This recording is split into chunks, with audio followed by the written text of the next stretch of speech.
hot topics you love are right here with Whoopi, Sunny Hostin, Joy Behar, Sarah Haynes, and Jedediah Bila. Now, let's get things started.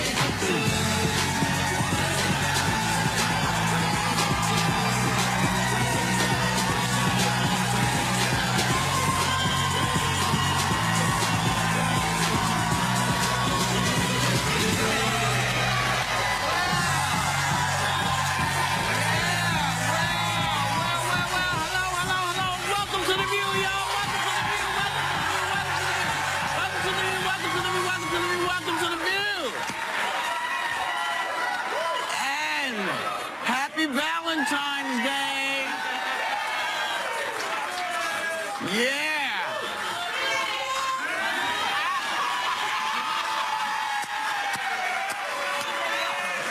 All right, y'all. Put the champagne down. Let us start this show. You'll be drinking later on. Michael Flynn is not feeling the love this morning. He cannot feel the love. He resigned as National Security Advisor 3 weeks after the Justice Department warned the White House that he could be vulnerable to blackmail for talking about sanctions with a Russian ambassador. 3 weeks ago, they said, get him out of there. Nobody listened. But here's they fired her. Well, but after 3 weeks, yes, they fired her. Yeah, the person who said don't do this. Right. But here's what he said about it on Friday. And he who shall be nameless. Yeah. And what Kellyanne Conway said just yesterday. Take a look. Mr. President, what do you make of reports that General Flynn had conversations with the Russians about sanctions before you were sworn in? I don't know about it. I haven't seen it. General Flynn does enjoy the full confidence of the president, and this is a big week for General Flynn. Yeah, it's a big week. Yeah. So this morning, Kellyanne was all over the place claiming she's not sure when, the guy was notified of this conflict. And right before we went on air, he tweeted, the real story here is, why are there so many illegal leaks coming out of Washington? Will these leaks be happening as I deal on North Dakota? North Korea. Yeah.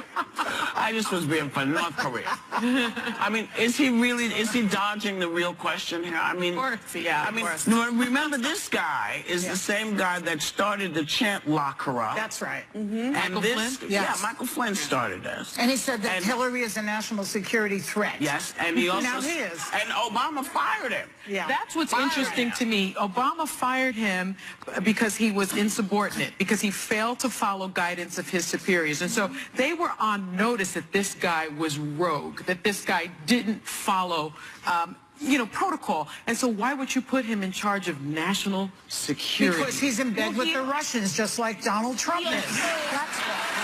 First of all, Has to be. Yeah, has to be. Insubordination is really rare in the military because it's all based on rank and file. But one thing he used as an excuse was he used, quote, the fast pace of events. That's why he might have forgotten things. This is someone that's been in war zones. To tell people about. Flynn said that the fast pace of events was why he maybe left out the sanctions conversation with Russia. Yeah. So here's a military. He's in war zones. Like, fast pace is not a good excuse for you.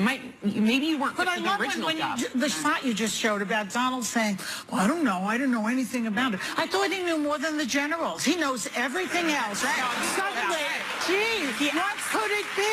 There's no way that he didn't know about it, because it wasn't just Gates that warned. It was James Clapper. It was John Brennan. You're talking about Director of National Intelligence, CIA Director. Everyone went and said, look, this could potentially compromise our national security because this guy may potentially get bribes. And then what happens? Now, Kellyanne Conway has a responsibility to be informed. This is falling on the heels of her having that huge controversy, promoting Ivanka's line. Now she's out there talking about, well, I didn't know. No, it's your job to know, and it's Donald Trump's job to know. If there is someone in your administration that could potentially jeopardize our national security, that becomes our problem, and it's your job to protect us. That is your number one job. It must have not, so you're saying they knew. So if they knew that Flynn is just the fall guy. No. When you don't vet your people correctly, when you put them in to piss people off, and you know, President Bannon did that. President Bannon, you know, because he's been trying to get him out of there for a long time, and supposedly President Bannon said, you know, here's your walking papers, get out. Because when you're not, if you were the president, you wouldn't know what was going on. Because this is your pick. But since these are not his picks, these are people picked for him by President Bannon. So you think President Bannon knew? Oh, hell yeah, he knew. So the question then really remains, did the Russians hand the presidency to Donald Trump? Yes! Well, that's the other question. So I say it again, I've said it before. Do it over again. Just do the whole election over. It's not a fair election. It was not correct. Well, let's do it again. The other issue is what was that conversation? If he was speaking about sanctions, those sanctions were imposed because President Obama was saying there are consequences if you're meddling in our election. So what was that conversation between Flynn and the ambassador involving our election? And don't worry about the sanctions. That's very, very alarming. That's what it was. Very concerning. And Mike Pence didn't know. They threw him under the bus because he was out there defending Flynn. It's horrible all around. I think I believe they're all complicit. Yes. I don't think Mike Pence is complicit. I believe. Well, I don't. Because when you are being told, when you're the vice president, and you see that this person is not a smart choice, when you see he's in subordination to the president, you can't sanction that. So he went along with it. And I say this to all those Republicans, this is all on you guys. Because you rushing all these people through, you don't care, it's going to come back and bite y'all in the keister. Well, they don't care because while all this is going on, Paul Ryan and the rest of them are slipping through their reactionary agenda to overturn Obamacare, to sneak their little 2 cents into Medicare, to get rid of all of this, of the safety nets. Environmental controls, all the things that they want to do. You know, I mean, they could create jobs tomorrow if they just had an infrastructure bill. Just I disagree that Republicans don't care. I think a lot of Republicans care very deeply about what he's doing. Well, then why don't they open their mouth? Mike Pence is out there in full shame right now saying you have a responsibility. He knew better. He knew better. Listen, he knew better, and all of them knew. They all said, no, we're not going to go along with this, and then they all came. Why aren't we hearing any of the Republicans coming out and saying this is wrong? They're all taking their wives for a brunch for Valentine's Day. We'll be right back. No, that's what we heard. We'll be right back. Still ahead, Bachelorette Bombshell. Will the first black bachelorette in the history of the show be a game changer? This February, The View is on fire. You have a little spice, a little fire. Burning things up with the hottest topics. And just look who's firing things up this week. Bob Odenkirk, Ice Cube. And get this, Guy J Friday is back. Just wait till you see the guys that we have lined up for you on Friday. Because Friday, we're laughing with the hilarious Trevor Noah. TGIF. Hey, everyone's coming to The View. And next Tuesday, our political view is sizzling when Senator Chuck Schumer hits the table. Wait for that one. Told ya. That's what we do. We're serving things up hot on The View all February.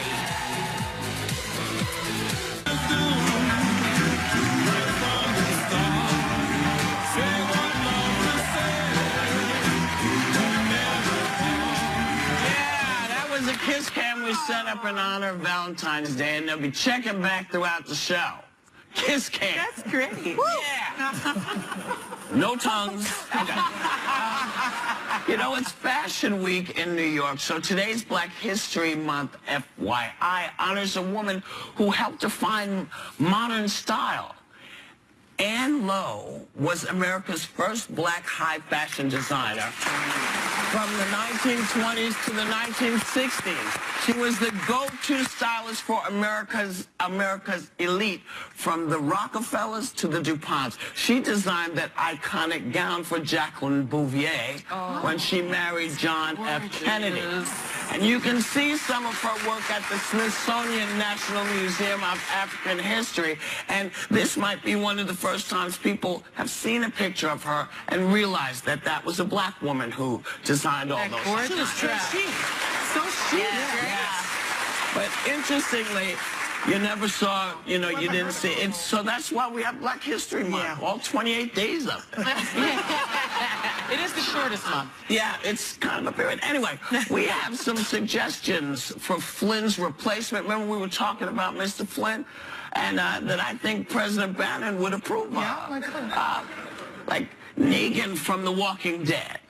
You know? King Joffrey from Game of Thrones. And Voldemort from Harry Potter. Well, the thing that's interesting about replacing him is they're thinking of putting General Petraeus in there. Now, General Petraeus famously told state secrets to his mistress in bed, like pillow talk. He was convicted of a misdemeanor. Exactly. So, I mean, it's like putting Linda Tripp in. You know what I mean? The guy's got a big mouth. You know, this drives me crazy. Republicans drive me crazy because I want to be really excited about a free market agenda. I want to be excited about all the policy stuff, and I can't because they're too busy doing this nonsense. We have to talk about Trump and his ridiculous hires and not vetting people, and it's unfortunate because Republicans, this was your time to do something. You talked about Obamacare for a long time. You didn't like it. This was your time to create alternatives and give people some hope. Well, you know what? If he had just shown his tax returns, this would not be an issue. He wouldn't have gotten elected. It just makes me so mad. How long is this audit lasting until, you know? He's never going to show We'll never see them. You're never going to see I'm sorry. Never see if them. I lost $900 billion, you wouldn't show me either? I wouldn't. Yeah. No. Because that shows that I'm not a good business person. That's one And when reason. somebody says, you know, I'm smart for not paying my taxes, when I know that there are soldiers who are out there who need things, there are people out there who are busting their keys to pay their taxes, no, to me, that's not a presidential thing to do. But, you know, y'all wanted him. But you got him. When that came out, all of the Trump supporters, they overlooked it and they felt like, gee, isn't he smart? That he could get away with. Yeah. I mean, instead of people thinking of their own interests, they're saying, isn't he smart? That doesn't make sense. It's remarkable that he ran on this such a great business person platform, because I interviewed a lot of people in Atlantic City that lost their jobs and lost their lives, really, because of Trump. 900 million. 900 million. Almost $1 billion. Yeah, I don't think that anybody who voted for him was voting. I think that they just saw a personality of some sort. No, I think it's like the cult of personality. I think a lot of people were struggling and they were desperate for that. When you can't put food on the table, when you're working 2 and 3 jobs, when your health insurance premiums go up, whoever is there promising you a better future, I get. And you know who that was? That was Bernie Sanders. Well, he actually was able but to he wasn't there. He wasn't. And also, you know what? I know nobody wants to hear this, but I remember the days when President Bush, what life was like when he left. Which one? I remember the Bush 2. You know, right? Yeah, Bush 2. W. I don't know. You know, W. Element of P. But, you know, he didn't leave us in good standing. No. He did not leave us in good standing. You were hungrier. You were hungrier. You really didn't have a job then. You had nothing. And this guy came in, was told, we're not going to do anything to help, anything. And you know what? In spite of all those people not doing anything, you got health care. You're talking about Obama. I'm talking about Obama. A lot of things came about that he did. And you know why he did them? Because they wouldn't help. So when I hear people say, you know, it's so bad, I know you're praying. When people say it was so bad, I'm going to take you back and remind you what life was like 8 years prior to that. Because it wasn't as good as it could have been. We'll be right back.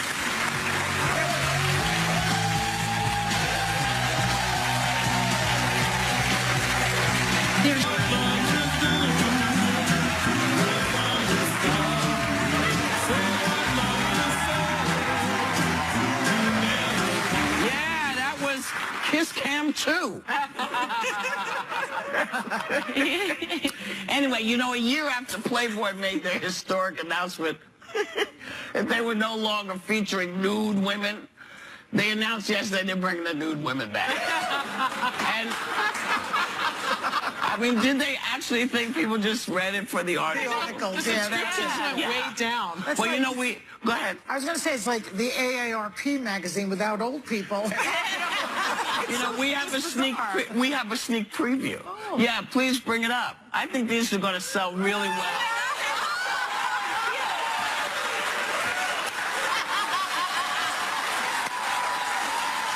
That is hysterical. That's the only way I'm going to make it into Playboy.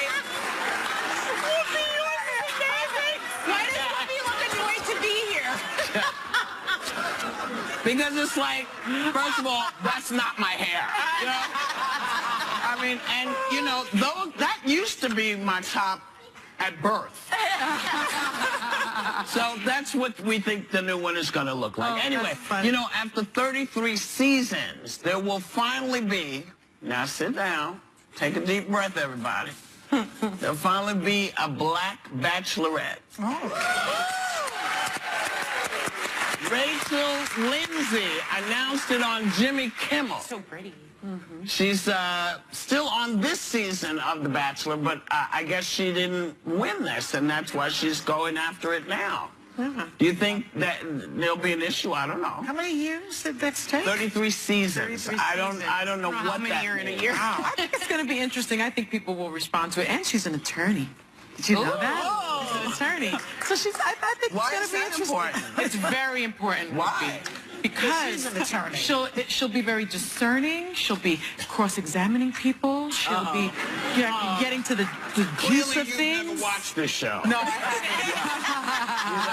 But that's kind of great. I mean, some people said that they didn't think people would watch it, but you know, Why? It's a girl. I think because they were trying to make it seem like Notting Hill. we were not as interesting.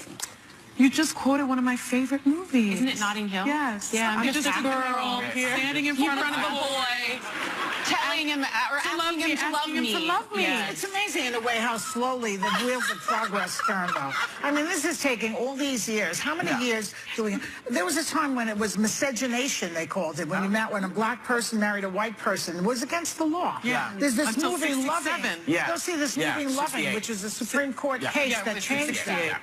I mean, it's not that long ago. No, listen, we only got the full vote in the United States in '68 also. Yeah. My parents always remind me that they couldn't have gotten married. I was born That's in '68. They couldn't have gotten married And now we unless... have the Ku Klux Klan behind the administration. Well, gee. No, I mean, David Duke endorsed Trump when he won, when he was inaugurated. It was the happiest day of their lives. I was happy when we started the show. Trump disavowed and said, I do not want You know what I say to all those We're people? going. До свидания.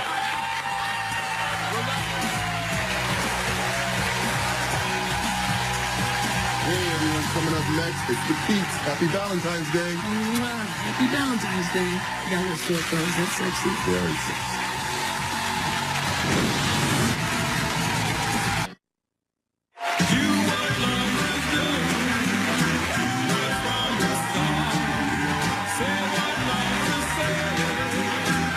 Well, that was another couple showing some love on our Valentine's Day kiss cam. I love it. Yeah, I really love it. Our next guests have been happily married for almost 22 years. And as millions of viewers of the hit reality series For Pete's Sake already know, they're kind of fabulous. Please welcome Holly Robinson and Rodney Peete. So earlier we were talking. We're both doing this. Yeah. You and I are both in our little sexy Valentine's Day. We sound very. Well, so we were talking about the Playboy bunnies and that Playboy is going back. But I think people forget that what Playboy actually did for a lot of performers. Yeah, no, well, you said it. It was the first late night show. Oh, thanks, baby. See, there it is.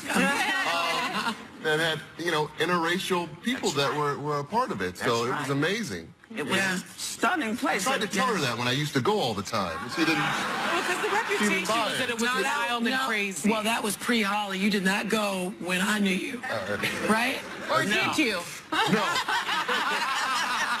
No, I did not. I have never driven past it. I have never seen it. I have no idea where it is. But I remember that scene in your mom's Mabley documentary where she was singing at the Playboy Mansion with Hugh Hefner, and it was like tears. It was amazing. I mean, he was extraordinary. I mean, he did a lot of amazing stuff, and he got quite a bit of help for, you know, showing black people and white people and Asian people just all hanging out. So, you know, good on them. They're still hanging around. Okay, now you guys have been married, as we just mentioned, for 22 years, right? I've been going for about 2. And you've got 2 decades on us. Yeah, let's not forget that half. Any advice on how you guys keep it alive? Well, keep it spicy? I call it same page love. In other words, you got to be on the same page. If you're not on the same page, then you just go, you veer off, and you're not in the same, you know, zeitgeist. You know, you aren't there. So that's what I think. What about you, honey? Yeah, same page is absolutely essential, but you also have to compromise. Right, and there's got to be a lot of compromise in that. But you're thinking about the bigger picture. People say marriage is 50-50, but it's really 100-100. Yeah. You know, you got to have 100. That is a good word. I love that. I'm gonna follow that advice. I love that. Well, the second season of your show, For Pete's Sake, is about to start, and it features your entire family. What are the Petes up to these days? Well, the Petes are changing, transitioning. We have a daughter who went to college. Our son with autism, who people said would never, not people, a pediatrician said would never do anything, is now driving and has a job, so that's really cool. And I think last season it was a lot of new, you know, things for us. And this year has been really a lot of transitioning. Holly said our daughter's going to school here in New York now, so our younger son is not the baby anymore. Holly doesn't make him talk baby talk anymore now. And again, our son, who's RJ, who's 19, is now transitioning in a lot of ways. He's got a job with the LA Dodgers. Amazing. Well, Yeah, it's cool stuff. Let's talk about this because, as you know, one of the things that we see more and more is, you know, young black men driving, you know, getting pulled over and stuff. Now, your son is a special boy. Yeah. Scares me to death. I know. So tell me what you've been doing. Oh my gosh, well, we're so worried about, you know, we worked so hard to get this kid to be independent, and then now he's independent. I don't want to let him out the house. Yeah. Like, you know, so especially with driving, if he gets pulled over, we brought cops to the house and we walked him through how to comply, what to do, because he's a quirky kid with autism. He shakes, he flaps, he does things. You know, he might have a sudden motion, and I'm not trying to have him be a trending hashtag one day, you know. So what I really wanted to do, what we wanted to do was talk more about law enforcement and the police community, bringing autism together, and understanding, you know, how to recognize these kids in the community. Do you think that there's enough, that people realize that because, and this is for black kids or white kids, because this, you know, a sudden movement or what looks like attitude to people is something totally different. Should we be gathering the autistic community together and saying this is potentially a huge issue for all of us? Yes, Absolutely. Absolutely. It's like Holly said, our son has no filter, right? So he'll just go. He likes to have his headphones on. He likes to run. Wear his hoodie. He wears hoodie. He likes to do things. And if somebody approaches him, it could be a police officer or anyone, he's going to shy away, run away, do something you don't know. And that may be, you know, construed as he's attacking me or he's a threat. Yeah, I mean, it's a training issue, though, right? With police departments. Absolutely. If law enforcement has more autism training, they know how to recognize it in the community, and then less bad things happen. Yeah. So it's smart to make the ladder over with the training, because I think it's really important for law enforcement to be aware of what it looks like if you're not around it. But in the next segment, just to change gears a little bit, you guys are in a competition against Sunny and her husband Manny, and myself and my husband. Yes, we were so ready. Sunny doesn't like to lose. I'm just putting that out there. I am a sore loser. Everyone knows it. She's open about that. Are you guys ever competitive with each other? Oh my gosh. Are we? Especially with football and sports. Yeah. If my team wins, you know, I'm really a sore winner. You're a gloater? Yeah, I'm bad. You're not going to be a gloater on the show if you win. Gloat on the show. You got to gloat if you win. I mean, no. But good luck, ladies. Good luck. Yeah. Valentine's Day. The second season of For Pete's Sake premieres Saturday on OWN. And you know what? I just want to put this out. If you are aware of police departments in your area, please find out if they know anything about autism, and please try to connect, folks. This is really important. When we come back, Holly and Rodney go head-to-head against Sarah and Sunny and their husbands. Stay tuned for the Bewley-Wade game.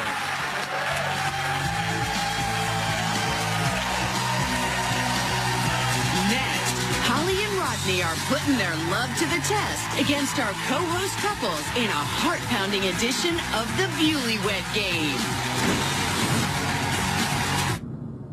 Yeah, the topics here are hot and only getting hotter. Here we go. Because this is the place where strong women... Tracee Ellis Ross making history. It's very nice to relive that moment. I felt so rooted for. ...come to be heard and voice their view. We have got to stay connected to each other. Smart, funny, fearless women. You talk about your weight a lot. You're a very normal-looking girl. In fact, a little bit thin. A little bit thin is the nicest thing anyone's ever said to me, so thank you.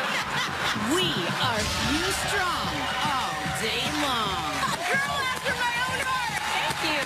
Maybe that's why they call it The View. On ABC.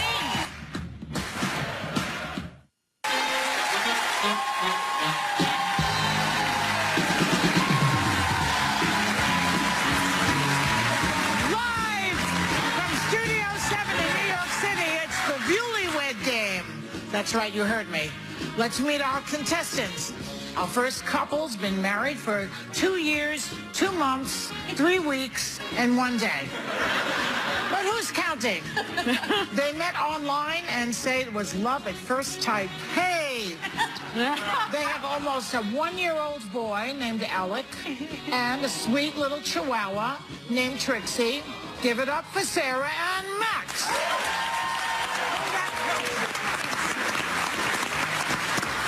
Couple number 2 has been married for 21 and a half years and have 4 kids. That's too long, okay? They first met when a friend set them up. He calls her Boots, which is short for booty. And he calls her Honey, which is short for honey. Do the thing, please.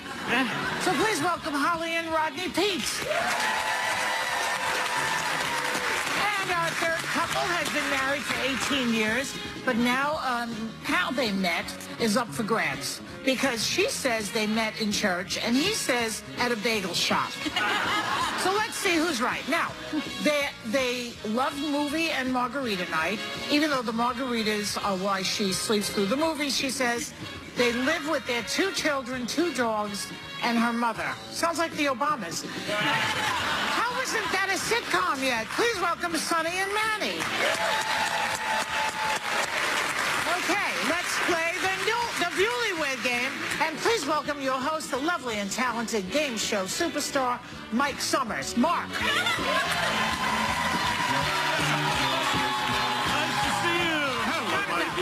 I forgot this. You forgot this? Thanks, Joy. So before the show, we asked each couple to give their prediction on how their spouse will answer their questions I'm about to ask. So here's the best part. Each couple competing will be playing for one of the Kiss Cam couples you saw throughout the show for a grand prize that's going to make you fall in love all over again. So you guys ready to play? Yeah. All right, let's get started here. Round 1's question worth 5 points, and it's for the husbands.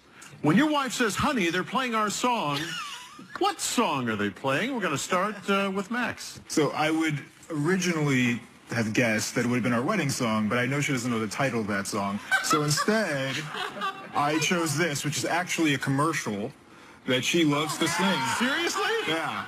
Toledo and Barnes. Yeah, I know. Injury attorney. Sarah, for 5 points. Did you get it right? Yes! Look at that! That is great. Fantastic. Wow. That's good. That's sad. Yes, that's the good. That is right. So sad. Okay. Rodney, what song? Let me give you a little something. I have never been so much in love. It's a love ballad by LTD featuring Jeffrey Osborne. Holly? Yes! 5 points across the board. All right, Manny, a lot of pressure. What's the song? There's a lot of pressure. This is our wedding song.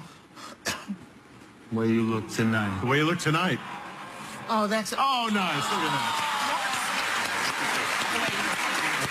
All right, we have a tie across the board, 5-5-5. This time the question is worth 10 points.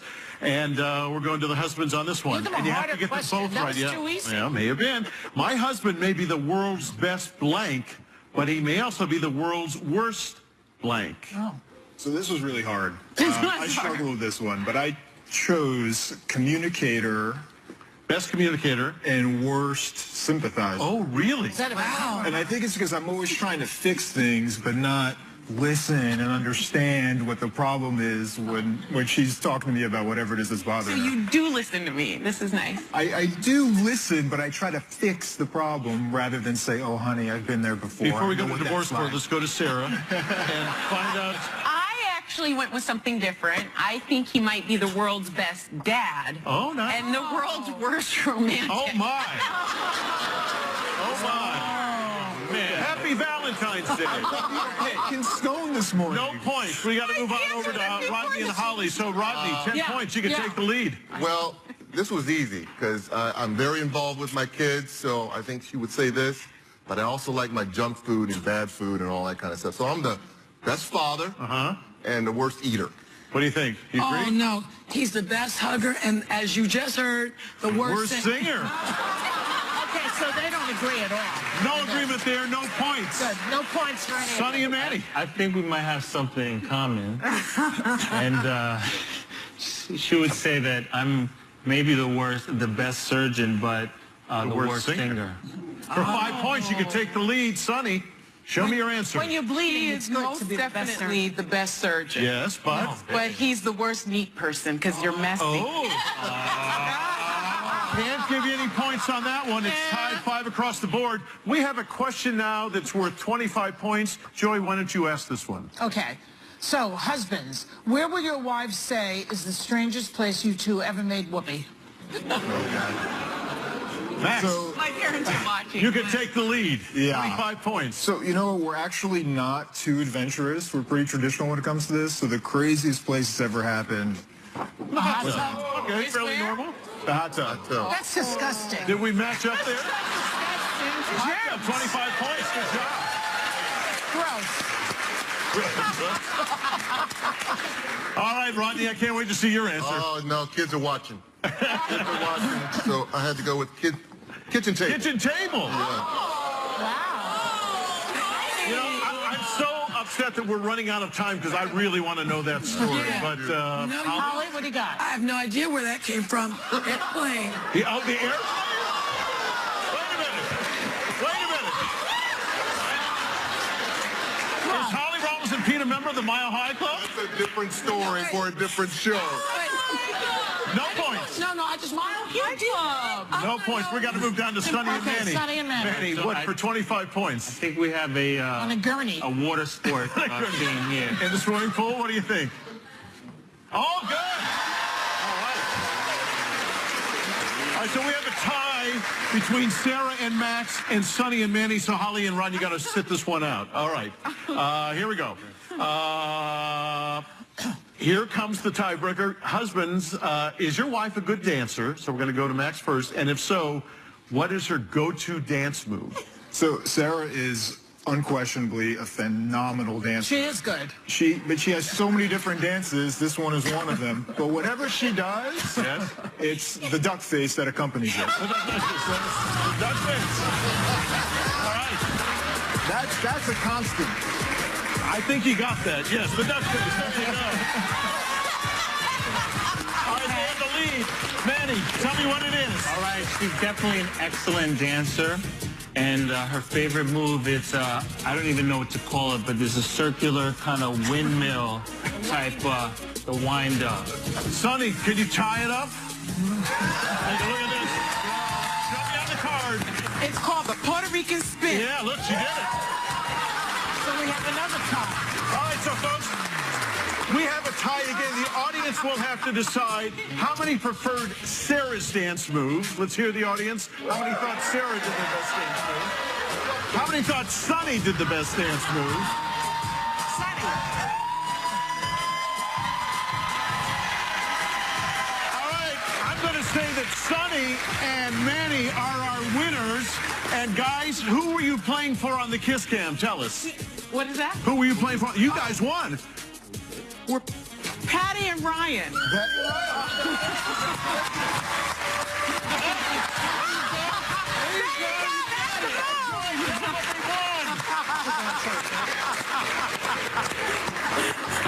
How about they won, Joy? We're sending you on a 5-night stay at Peter Island Resort and Spa in the beautiful British Virgin Islands, just steps from the sea. The trip includes all your meals and couples massage in an open-air spa, champagne picnic in a private cabana, and complimentary transfers to and from the airport. Airfare is being provided by the British Virgin Islands Tourism Board. I want to go there. Okay, thanks to Mark Summers and Holly and Rodney Keith for playing along with us. We'll be right back.